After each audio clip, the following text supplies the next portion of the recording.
No need no study, no need no study. আরেকবার repeat after me, no need no study.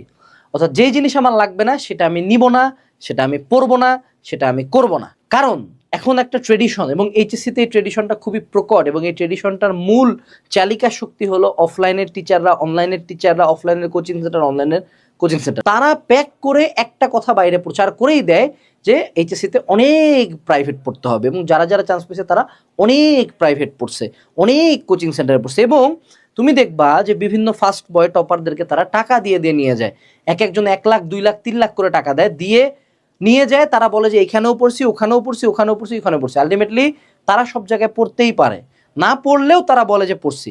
সেটা একটা wide spread জিনিস ছড়াই দেওয়া হয়েছে যে তোমার ভালো করার জন্য অনেকজনের কাছে পড়তে হবে। আমার কথা হলো একজনের কাছে পড়তে হবে না। আমি যদি এই কথাটা বলার আগে আমার রেজাল্ট বলি, আমি তো বোর্ডে ফার্স্ট হয়েছি, আমি তো বুয়েটেও চান্স পেয়েছি, মেডিকেলও চান্স পেয়েছি, ডাবিতেও চান্স পেয়েছি, 15টা ফার্সিতে চান্স পেয়েছি। ইভেন তুমি যদি টপারদেরকে জিজ্ঞেস করো personally, not on podcast, personally জিজ্ঞেস করো যে ভাই কতগুলো প্রাইভেট পড়তে হবে, তারা বলবে যা লাগবে তার চেয়ে বেশি পড়ার দরকার নেই।